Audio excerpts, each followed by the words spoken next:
Shalom, damai di hati, Bapak Ibu Saudara-saudara yang saya kasih dalam Tuhan kita Yesus Kristus. Jumpa lagi dengan saya Pendeta Feralina Lahiwu dalam channel YouTube ini. Saya pendeta jemaat di Gemim Getsemani Madidir, Kota Bitung. Saudara-saudara, saya sangat bersuka cita ketika boleh menjumpai Bapak Ibu Saudara-saudara lewat media YouTube ini. Dan saya bersyukur lewat media YouTube ini saya boleh membagikan firman Tuhan, sehingga lewat kebenaran firman Tuhan ada banyak yang diberkati oleh Tuhan. Saudara-saudara, saat ini kembali saya akan men-share kebenaran firman Tuhan sesuai dengan pembacaan gereja Masih Injili di Minahasa dari tanggal 6 November sampai 12 November 2022, yaitu dalam kitab Keluaran pasal 20 ayat 1 sampai ayatnya yang ke-17. Namun sebelum kita akan membaca dan merenungkan firman Tuhan, mari kita berdoa. Ya Tuhan Allah, di saat ini kami akan membaca dan merenungkan firman-Mu. Biarlah kebenaran firman Tuhan ini memberkati kami, memotivasi kami, tetapi juga menjadi pedoman dalam kehidupan kami, sehingga mengarahkan hidup kami supaya kami hidup berkenan kepada Tuhan. Berkati kami semua yang akan mendengarkan firman-Mu. Biarlah isi hati Tuhan disampaikan lewat perenungan firman Tuhan di saat ini. Dalam nama Tuhan Yesus kami berdoa.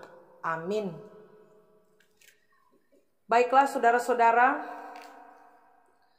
bacaan kita sekali lagi dalam kitab Keluaran pasal 20 ayat 1 sampai ayatnya yang ke-17. Mari saudara-saudara yang ada di rumah, kalau memegang Alkitab, mari kita baca bagian ini secara bersama-sama. Lembaga Alkitab Indonesia memberi judul ke-10 firman. Lalu Allah mengucapkan segala firman ini. Akulah Tuhan Allahmu yang membawa engkau keluar dari tanah Mesir, dari tempat perbudakan. Jangan ada padamu Allah lain di hadapanku. Jangan membuat bagimu patung yang menyerupai apapun yang ada di langit di atas, atau yang ada di bumi di bawah, atau yang ada di dalam air di bawah bumi. Jangan sujud menyembah kepadanya atau beribadah kepadanya, sebab aku Tuhan Allahmu adalah Allah yang cemburu, yang membalaskan kesalahan bapa kepada anak-anaknya, kepada keturunan yang ketiga dan keempat, dari orang-orang yang membenci aku. Tetapi aku menunjukkan kasih setia kepada beribu-ribu orang, yaitu mereka yang mengasihi aku dan yang berpegang pada perintah-perintahku.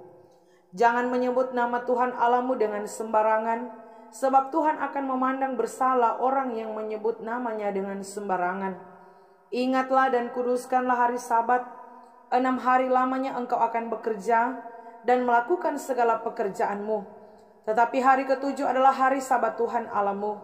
Maka jangan melakukan sesuatu pekerjaan, engkau atau anakmu laki-laki atau anakmu perempuan, atau hambamu laki-laki atau hambamu perempuan, atau hewanmu, atau orang asing yang di tempat kediamanmu. Sebab 6 hari lamanya Tuhan menjadikan langit dan bumi, laut dan segala isinya, dan ia berhenti pada hari ke-7. Itulah sebabnya Tuhan memberkati hari Sabat dan menguduskannya. Hormatilah ayahmu dan ibumu supaya lanjut umurmu di tanah yang diberikan Tuhan Allahmu kepadamu. Jangan membunuh, jangan berzina, jangan mencuri, jangan mengucapkan saksi dusta tentang sesamamu, jangan mengingini rumah sesamamu, jangan mengingini istrinya atau hambanya laki-laki atau hambanya perempuan, atau lembunya atau keledainya, atau apapun yang dipunyai sesamamu. Demikianlah firman Tuhan. Luar biasa Bapak Ibu Saudara, bagian firman Tuhan yang kita baca di saat ini. Sekali lagi shalom, damai di hati. Bapak Ibu Saudara, jangan lupa untuk terus mendukung channel Pendeta Feralina Lahiwu dengan cara subscribe, like, tekan tombol lonceng ya, supaya ada notifikasi atau pemberitahuan, dan juga menuliskan komentar-komentar yang membangun, yang baik, yang positif. Dan lebih penting untuk membagikan video khotbah ini sehingga ada banyak orang yang diberkati oleh Tuhan. Amin saudara. Nah Bapak Ibu Saudara, bagian firman Tuhan yang kita baca ini diberikan tema firman Tuhan pedoman kehidupan. Ya, luar biasa.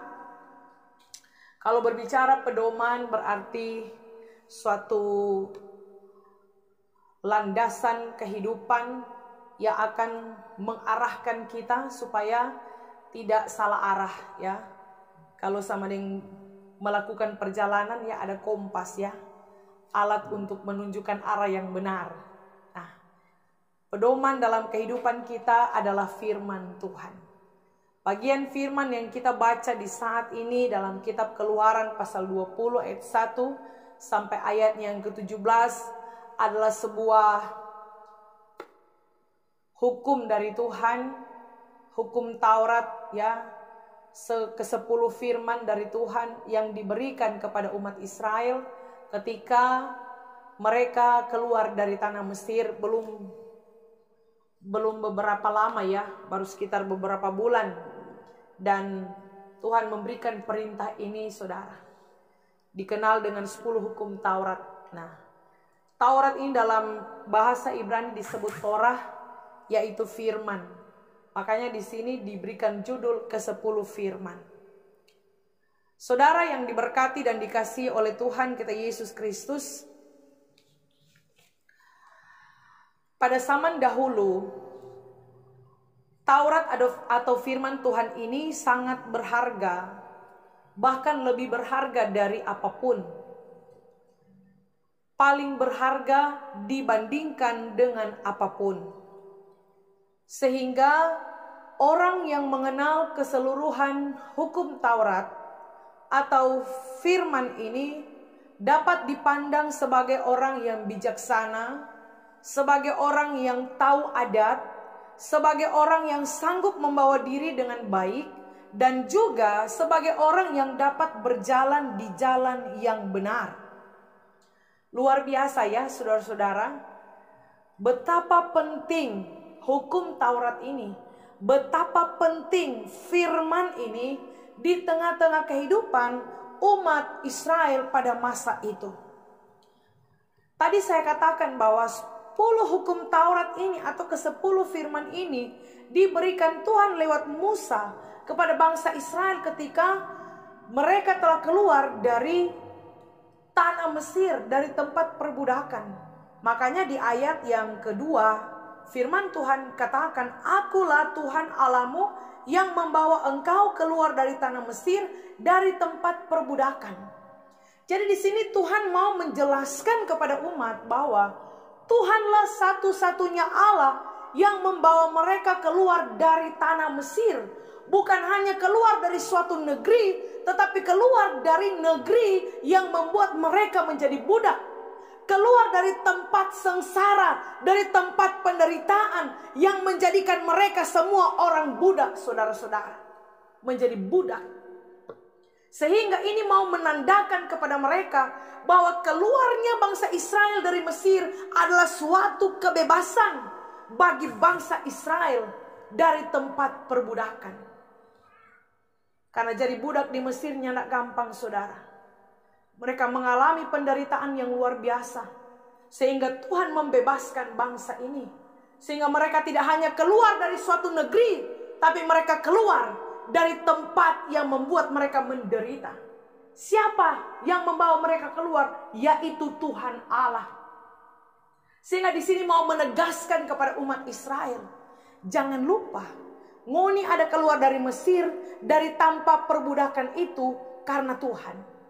Ya, bukan karena ngoni, karena Tuhan. Makanya saudara, apa yang kita alami dalam kehidupan kita ketika kita diberkati oleh Tuhan bukan karena kita, tapi semua karena Tuhan. Amin. Sehingga disinilah Tuhan mengucapkan ke-10 firman itu. Supaya bangsa Israel ketika akan memasuki tanah perjanjian, tanah yang dijanjikan oleh Tuhan, mereka akan memegang ke-10 hukum firman ini, saudara. Menjadi pedoman di tengah-tengah kehidupan mereka, menjadi pelita dalam menjalani kehidupan mereka, tapi juga menjadi petunjuk supaya mereka tidak salah arah, supaya mereka tidak salah jalan, karena mereka punya pegangan hidup, yaitu firman Tuhan. Luar biasa, saudara. Sehingga diucapkanlah ke-10 firman ini.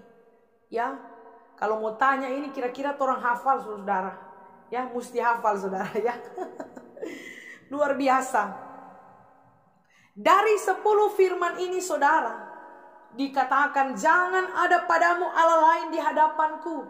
Jangan membuat bagimu patung yang menyerupai apapun dan seterusnya. Jangan sujud menyembah kepadanya atau beribadah kepadanya. Ingatlah dan kuduskanlah hari Sabat. Saudara, keempat hukum ini, keempat firman ini mau berbicara bagaimana relasi antara umat dengan Allah. Ya, hubungan yang vertikal. Tapi hukum yang kelima dan sampai ke-10 berbicara hubungan yang horizontal, saudara. Ya, sehingga 4 hukum ini menunjukkan bagaimana supaya umat bersikap kepada Tuhan Allah. Jangan ada Allah lain di hadapan Tuhan. Jangan sujud, jangan membuat bagimu patung. Ya, jangan sujud menyembah. Bayangkan saudara, jangan menyebut nama Tuhan Allah dengan sembarangan. Jadi saudara yang diberkati oleh Tuhan kita Yesus Kristus, hukum ini menunjukkan relasi antara umat dengan Tuhan. Mau mengingatkan kepada mereka apa yang Tuhan mau dan apa yang Tuhan larang untuk tidak mereka lakukan. Jadi kalau bilang jangan ada padamu Allah lain di hadapanku, jangan. Ada sesuatu yang disembah umat selain Tuhan Allah. Jangan bikin patung. Ya, jangan sembah itu patung. Dan juga jangan menyebut nama Tuhan Allahmu dengan sembarangan. Sehingga pada masa itu saudara, untuk menyebut nama Allah, Yahweh, ya, YHWH, itu tidak sembarang saudara. Karena dianggap sesuatu yang sangat kudus ya, yang tidak bisa diucapkan secara sembarangan, penyebutan Yahweh. Sehingga mereka mengganti dengan Adonai. Luar biasa saudara ya. Ini yang disampaikan oleh Tuhan. Dan dikatakan di poin yang keempat, ingatlah dan kuduskanlah hari Sabat. Saudara yang dikasihi dan diberkati oleh Tuhan kita Yesus Kristus, pada hubungan vertikal ini, relasi antara umat dengan Allah, di poin yang terakhir, di bagian yang keempat, ini tidak bersifat larangan. Tapi ini sebuah peringatan, sebuah perintah agar supaya umat mengingat akan hari Sabat Tuhan. Firman Tuhan katakan, ingatlah dan kuduskanlah hari Sabat. Bapak ibu saudara yang diberkati dan dikasihi oleh Tuhan kita Yesus Kristus, ada banyak orang jaga lupa hari Tuhan. Ya, firman Tuhan di sini bilang hari Sabat itu hari Tuhan, hari berhenti dari segala pekerjaan, dari segala tugas, aktivitas, tanggung jawab yang ada, mesti berhenti dan beribadah kepada Tuhan saudara di hari Sabat itu. Semua berhenti. Mesti kuduskan itu hari itu. Bayangkan ya saudara. Tapi ada banyak orang lupa. Nyanda ingat itu hari Tuhan. Hari ibadah. Hari bersekutu dengan Tuhan. Banyak orang pura-pura lupa. Makanya jangan heran masih muda so pikun. Karena so nyana jaga ingat persekutuan. Ingat ibadah saudara. Firman Tuhan katakan, 6 hari lamanya engkau bekerja. Tapi hari ke-7 adalah hari Sabat Tuhanmu. Maka jangan lakukan pekerjaan. Semua tidak terkecuali. Dikatakan, engkau, anakmu laki-laki, anakmu perempuan, hambamu, ya hewan, orang asing yang ada di rumahmu, semua harus berhenti dari tugas tanggung jawab yang ada. Ya, makanya sama dengan sekarang, off dari kerja, istirahat, bukan jalan-jalan ke mall atau cuma pergi pasiar-pasiar, punya ada ibadah saudara. Makanya saya selalu katakan, ibadah kok dulu baru berjalan, ya. Ibadah kok dulu baru pasiar. Bukan berarti kau boleh pasiar saudara. Tapi bagaimana kita akan menghormati dan menghargai hari Sabat, hari Tuhan, hari di mana kita bersekutu dengan Tuhan. Makanya di ayat selanjutnya dijelaskan, saudara, sebab 6 hari lamanya Tuhan menjadikan langit dan bumi, laut dan segala isinya, dan ia berhenti pada hari ke-7. Dan Tuhan hari ke-7 dia berhenti, saudara. Artinya Tuhan memberikan kesempatan bagi kita kalau kerja, saudara. Ya, 6 hari lamanya engkau bekerja, melakukan tugas dan tanggung jawab. Masa komantorannya tidak ada waktu untuk Tuhan? Tong semua pakai semua hari sampai Tuhan hari tong ambil, saudara. Ya, sartanya ada kerja, minta kerja apa Tuhan? Satu saudara kerja, lupa apa Tuhan? Ini yang jadi persoalan. Padahal Tuhan sudah memberikan waktu bagi kita, ada kesempatan untuk bekerja. Bukannya ada kesempatan, hanya 1 hari, saudara. Ya, firman Tuhan di sini jelaskan kepada umat 1 hari mau disiapkan waktu untuk hari Sabat Tuhan. Berhenti dari segala pekerjaan, tugas, tanggung jawab yang ada. Dalam kehidupan yang kita jalani, ada banyak kesempatan yang Tuhan berikan bagi kita untuk bekerja, saudara. Ya, martong pakai sampai hari Minggu tong kerja. Dalam pengertian saudara yang diberkati Tuhan, bukan berarti orang seni boleh bekerja, tapi dalam pengertian bahwa bagaimana kita mampu mengatur waktu kita supaya ada waktu kita untuk bekerja, tapi ada waktu bagi kita untuk bersekutu dan memuji serta memuliakan nama Tuhan. Bukan 3 bulan yang pernah muncul, 6 bulan, 9 bulan, 1 tahun yang muncul DP wajah. Ya, sibuk kok kerja, alasan selalu sibuk, saudara. Ya, lupa akan hari Tuhan, lupa dalam persekutuan yang ada karena kesibukan aktivitas pekerjaan yang ada. Kadang-kadang orang lupa bahwa itu kekuatan, kesehatan, kemampuan, hikmat itu dari Tuhan. Tuhan ada kasih pada orang sehingga orang sanggup melakukan tugas tanggung jawab. Namun kadang-kadang, saudara, kita mengabaikan hari bersekutu kita dengan Tuhan. Betul, orang bilang dikatakan bahwa ibadah itu juga kerja. Benar, saudara.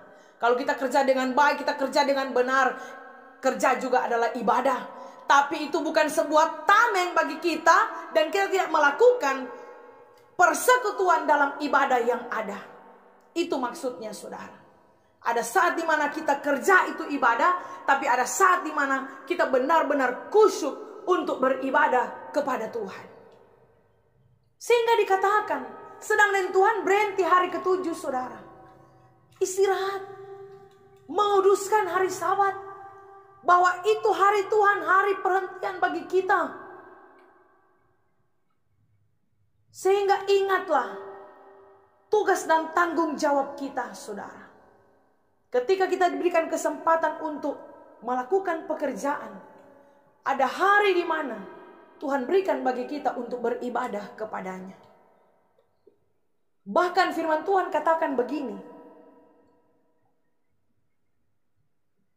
itulah sebabnya di ayat yang ke-11, ya, lanjut, dan ia berhenti pada hari ke-7. Itulah sebabnya Tuhan memberkati hari Sabat dan menguduskannya. Wow, luar biasa, saudara-saudara, ya. Di hari Sabat Tuhan memberkati. Amin. Makanya, saudara, saya percaya ketika kita hadir dalam ibadah, dalam persekutuan, ya, kita diberkati. Ketika kita bekerja, mungkin itu berkat materi yang kita terima. Tapi bukan berarti saat kita lepas pekerjaan, ya, lepas sejenak dan kita beribadah punya ada berkat. Firman Tuhan katakan kepada umat Israel, 6 hari engkau bekerja, hari ke-7 berhenti, karena hari itu Tuhan memberkati hari Sabat dan menguduskannya. Ada berkat juga pada saat kita beribadah kepada Tuhan. Ya, berkat bukan hanya bicara berkat materi, tapi berkat bicara kesehatan, umur panjang, kekuatan, hikmat, kemampuan, kesanggupan. Itu berkat yang Tuhan berikan di tengah-tengah kehidupan kita sebagai orang-orang yang percaya. Saudara yang diberkati dan dikasihi oleh Tuhan kita Yesus Kristus. Tapi hari-hari ini ada banyak orang mengabaikan persekutuan ibadah. Ya. Di kolom sunyanak jaga hadir. Di kombapa sunyanak jaga hadir. Padahal dia UPK, ya. Tidak memberi diri dalam tugas tanggung jawab pelayanan yang ada. Sudah pusing karena sibuk, alasan sibuk. Bayangkan juga kalau Tuhan sibuk, saudara. Oh, kasihan. Sehingga bagaimana kita akan menghargai dan menghormati hari Tuhan, supaya kita dapat bersekutu, beribadah dan memuliakan nama Tuhan di tengah-tengah kehidupan kita. Ada banyak pelayan-pelayan Tuhan, ketika ada ibadah pas, dorang berpikir cuma kok ibadah pas, padahal itu ibadah. Sehingga ada banyak orang anggap enteng dan nyandak datang, saudara. Kita secara pribadi ya, kita kalau nggak datang dalam ibadah, kita rasa rugi, saudara. Dalam ibadah pas, kita membahas ya tema ini. Saya katakan kepada teman-teman di pelayanan, saya kalau tidak hadir ibadah pas, kita rasa rugi. Karena ketika dalam ibadah pas, kita membahas tema, kita saling melengkapi, kita saling memperlengkapi satu dengan yang lain, sehingga tadinya orang pe otak tak tutup, tak buka, saudara, ya. Ada ide baru, ada terobosan baru, ada gagasan baru yang bisa kita terima. Tapi ada banyak yang tidak mau seperti itu, saudara, ya. Sehingga saya selalu katakan ini juga penting. Bukan berarti yang lain penting dan ibadah pas tidak penting, saudara. Kalau kita ada waktu, kita ada kesempatan, ya. Yang cuma pangkau kaki di rumah dan pura-pura lupa, saudara, bahwa ada ibadah pas, pelsus, dan orang abaikan itu, padahal orang bersekutu, menghormati, beribadah kepada Tuhan. Luar biasa, saudara, ya. Dan selanjutnya firman Tuhan katakan di ayatnya yang ke-12, hormatilah ayahmu dan ibumu supaya lanjut umurmu di tanah yang diberikan Tuhan Allahmu kepadamu. Dari semua 10 hukum ini, saudara, selanjutnya jangan membunuh, jangan berzina, jangan mencuri, jangan mengucapkan saksi dusta tentang sesamamu, dan yang terakhir jangan mengingini rumah sesamamu, dan seterusnya. Saudara yang diberkati Tuhan, dari 10 hukum ini, yang lain ini ada 8. Ini bicara tentang larangan, jangan membunuh, jangan berzina, dan seterusnya. Tapi ada 2 hal yang tidak bicara larangan, tapi ini sebuah peringatan, sebuah perintah Tuhan. Ya, di ayatnya yang ke-8 dan ayat yang ke-12. Hukum yang keempat dan hukum yang kelima. Hubungan vertikal di bagian terakhir dan hubungan horizontal di bagian pertama. Ya, luar biasa, saudara. Dikatakan, hormatilah ayahmu dan ibumu. Dari semua 10 hukum, 10 firman ini, saudara, hanya ayat 12 ini, hukum yang kelima ini, firman yang kelima ini mengandung janji Tuhan. Mengandung janji di ayatnya yang ke-12 ini, saudara. Ya. Hormati ayah dan ibu supaya lanjut umurmu. Ini janji Tuhan. Sehingga siapapun kita, namanya kita masih punya orang tua, kita harus menghormati orang tua kita sekalipun kita sudah jadi orang tua, saudara. Ya, ada banyak kan yang sudah jadi orang tua. Makanya kadang-kadang ayat ini, banyak orang berpikir ini ayat 12 ini, saudara, hanya khusus anak-anak. Karena hormatilah ayahmu dan ibumu. Bagi mereka yang sukaweng lolos kata ayat ini. No. Ya, ayat ini baik bagi anak-anak maupun bagi orang dewasa, saudara. Namanya orang biar so jadi orang tua, namanya masih ada orang tua. Berlaku firman Tuhan ini dalam kehidupan kita. Hormatilah ayahmu dan ibumu. Setiap orang tua pasti punya kekurangan. Dan tidak banyak orang tua menjadi orang tua yang baik, saudara. Ya. Kalau hari ini pun orang menjadi orang tua yang baik luar biasa. Namun yang namanya orang tuanya, tidak ada orang tua yang sempurna. Ada banyak orang tua yang gagal, ada banyak orang tua yang penuh kekurangan dan keterbatasan yang ada. Sehingga tidak sedikit, ada banyak orang tua yang mungkin dalam kehidupan tidak bisa menjadi teladan. Tapi firman Tuhan di sini hendak bilang begini, saudara. Hormatilah ayahmu yang baik atau hormatilah ibumu yang baik. Tidak, saudara. Firman Tuhan di sini mengatakan hormatilah ayahmu dan ibumu, titik. Yang ada DP tambah-tambah, saudara, ya. Yang nak bilang hormatilah ayahmu jika dia jadi pejabat. Hormatilah ibumu jika dia memberikan uang. Wah, kalau nyak kasih doi marah, saudara, ya. Firman Tuhan di sini tegas mengatakan kita harus menghormati orang tua kita. Yang nak bilang di sini hormati orang tua yang baik, enggak. Makanya yang nak bilang di sini kalau nyak baik jangan hormati, ya. Kalau nyak jadi teladan jangan hormati, enggak, saudara. Mungkin dalam kehidupan yang kita jalani sebagai anak-anak, kita mencari alasan-alasan yang baik yang harus kita temukan dalam kehidupan orang tua kita. Supaya mereka bisa kita hormati dalam dunia ini, saudara. Bahkan mencari alasan pun, mungkin orang tidak menemukan alasan baik. Sehingga orang mesti hormati mereka sebagai orang tua, mungkin. Namun satu yang pasti, saudara. Kalau bukan orang tua, nyandak mungkin orang ada dalam dunia ini. Kalau nyandak ada orang pe mama dan papa, nyandak ada orang dalam dunia ini. Satu yang pasti, orang ada karena orang pe orang tua yang Tuhan percayakan bagi mereka untuk merawat dan membesarkan kita, saudara-saudara. Tapi ada banyak yang pandang enteng dengan orang tua, mentang-mentang orang tua so tua, pandang enteng.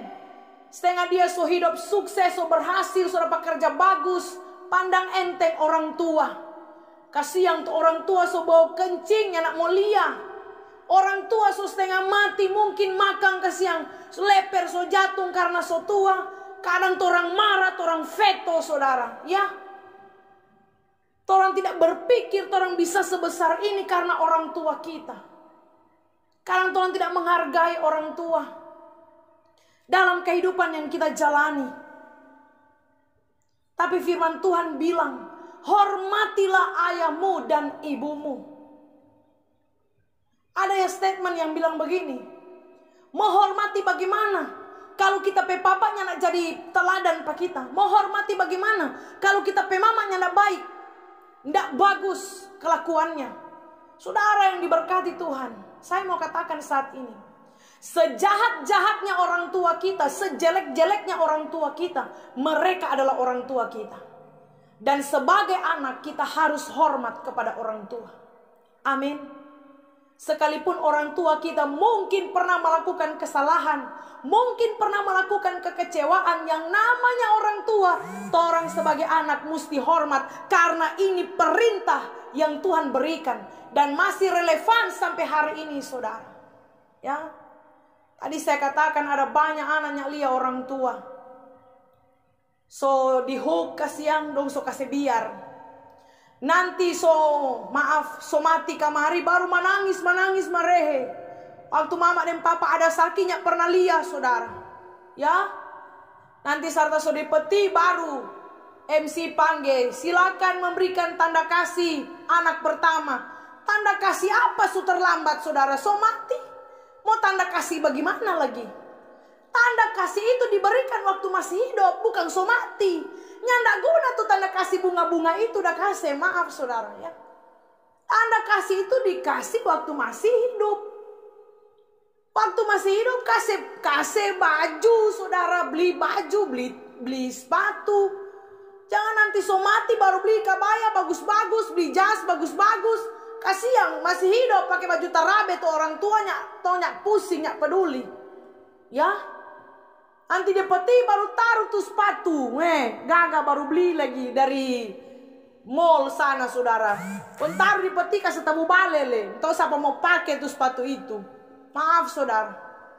Kita harus menunjukkan kasih kita ketika orang tua kita masih hidup. Karena kalau so mati, saudara, ucapan terima kasih itu tidak berguna. Dan permintaan maaf sudah terlambat. Makanya kalau orang tua masih hidup, hargai orang tua kita, hormati orang tua kita, mama dan papa kita yang sudah membesarkan kita, yang sudah mendidik kita, mengasuh kita, memberikan yang terbaik bagi kita. Jangan mentang-mentang jadi orang, ya, lupa orang tua yang sudah mendidik kita.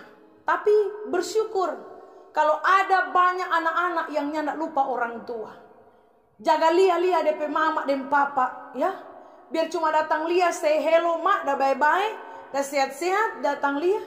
Jangan sunyak datang lia. Tuhan, ya.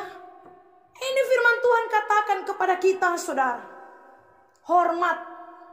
Bahkan kalau orang baca dalam kitab Efesus, saudara, ya, kalau baca kitab Efesus pasal 6, saya ambil ini karena ini yang disampaikan oleh Rasul Paulus. Efesus pasal 6, firman Tuhan bilang begini. Hai anak-anak, taatilah orang tuamu di dalam Tuhan, karena haruslah demikian. Hormatilah ayahmu dan ibumu. Ini adalah suatu perintah yang penting, seperti yang nyata dari janji ini. Mengapa kita harus menghormati orang tua? Karena ini perintah Tuhan. Ini Tuhan ada suruh, ini Tuhan mau. Ini Tuhan firman, perkataan Tuhan. Ini penting. Sesuatu yang penting, itu penting bagi Tuhan, saudara. Makanya yang penting bagi Tuhan harus kita lakukan, harus kita kerjakan. Hormati ayahmu dan ibumu. Ayat 3 bilang apa? Supaya kamu berbahagia dan panjang umurmu di bumi. Wow, luar biasa, saudara. Kalau di ayat 12 ini firman Tuhan bilang, supaya lanjut umurmu di tanah yang diberikan Tuhan Allahmu kepadamu. Kalau Paulus berbahasa, supaya kamu berbahagia dan panjang umurmu di bumi. Kalau mau suka bahagia, hormat orang tua, hargai orang tua. Maka kalau suka menderita, silakan, saudara. Ya, hidup ini adalah sebuah pilihan. Sehingga bagaimana kehidupan yang kita jalani ini, kita menghormati dan menghargai orang tua. Ada banyak anak-anak orang tua manyau malintang, saudara. Ya, tidak tahu hadap, tidak tahu sopan. Sehingga ini penting bagi kita, supaya sebagai anak-anak yang masih punya orang tua, sekalipun orang sudah jadi orang tua, kau masih hidup itu mama dan papa, firman ini berlaku bagi kita. Karena ini Tuhan yang suruh, orang mesti hormat orang tua. Dan ketika kita menghormati orang tua, janji firman Tuhan, kita akan diberkati oleh Tuhan. Dengan berkat apa? Berbahagia dan panjang umur, saudara. Amin. Luar biasa firman ini, Bapak Ibu Saudara. Ini janji Tuhan. Dan kalau Tuhan berjanji, dia komitmen dengan DP janji, dia akan tepati. Ya, sama dengan manusia kalau berjanji, ya lewat. Kalau Tuhan berjanji, saudara, dia akan tepati, dia akan lakukan. Sama dengan DP janji Pak Abraham, ya. Abraham ngana mau dapat anak. So tua belum dapat, saudara. Tapi Tuhan bilang ngana mau dapat anak, itu Tuhan berjanji. Dan itu terjadi kepada Abraham. Abraham memiliki anak. Itu janji Tuhan kepada Abraham. Ya.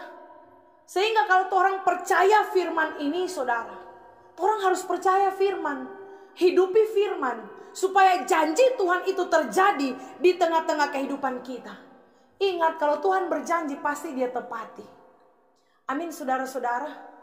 Luar biasa firman ini. Ya. Ini sungguh memberkati saya secara pribadi dalam kehidupan yang ada. Tapi saya percaya juga memberkati Bapak Ibu Saudara yang mendengarkan firman ini. Jangan membunuh, jangan berzina, jangan mencuri, jangan mengucapkan saksi dusta tentang sesamamu. Jangan mengingini rumah sesamamu. Ini suatu larangan yang saya pikir ini sangat jelas. Ya, jelas saudara, jangan membunuh. Ya, jangankan pakai pisau saudara. Firman ada statement yang mengatakan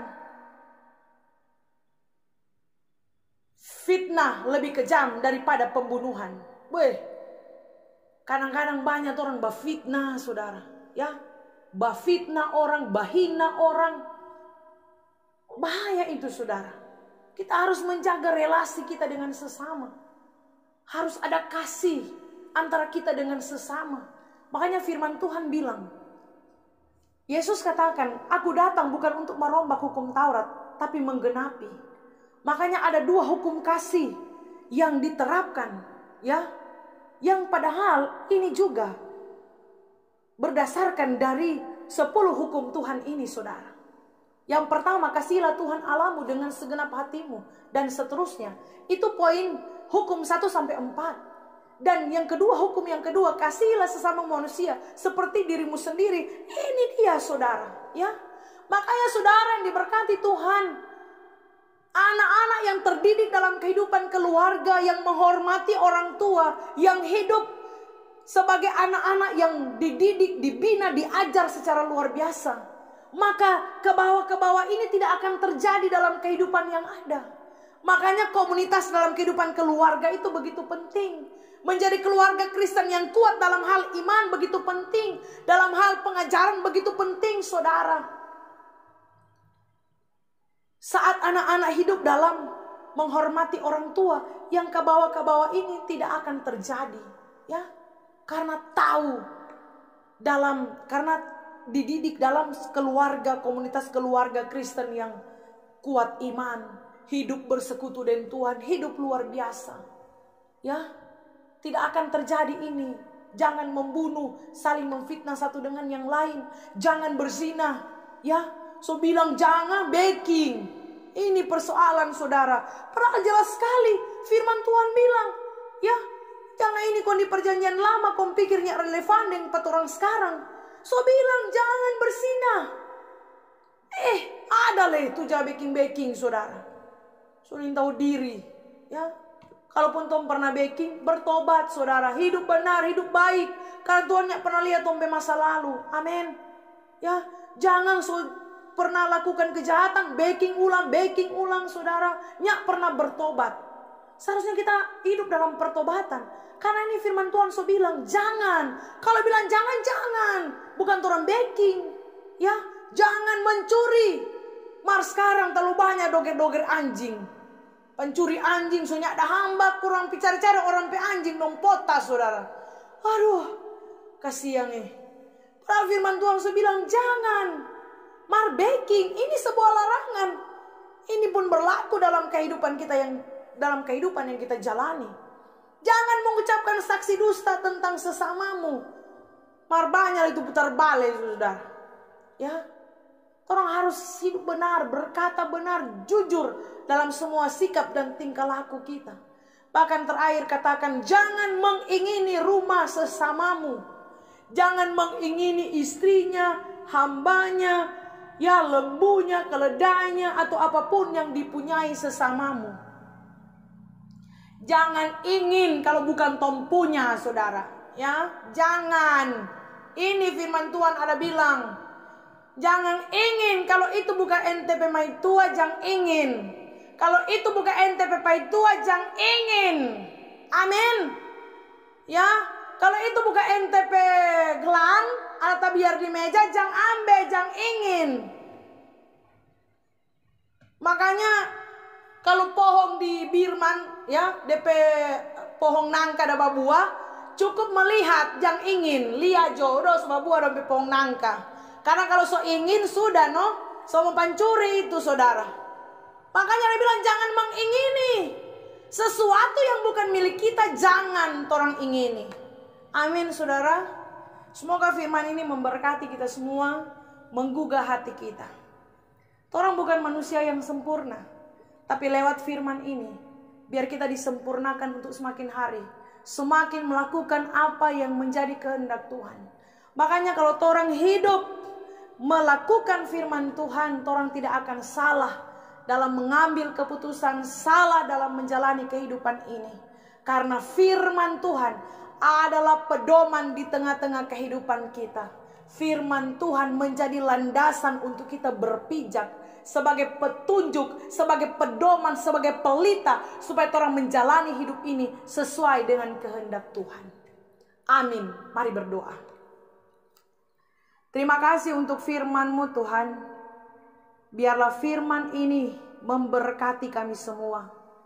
Tapi biar kami tidak hanya jadi pendengar yang baik, namun kami mampu menjadi pelaku firman yang setia dalam kehidupan kami. Biar semua yang mendengarkan firman ini diberkati oleh Tuhan, sehingga kami hidup sesuai dengan firman-Mu, karena firman Tuhan sebagai pedoman kehidupan kami. Terpujilah nama Tuhan. Haleluya. Amin. Demikianlah saudara-saudara. Sampai jumpa kembali minggu depan. Semoga kita semua diberkati oleh Tuhan. Saya Pendeta Feralina Lahiwu mohon undur diri, mohon pamit, nanti jumpa lagi. Shalom, damai di hati, Tuhan Yesus memberkati.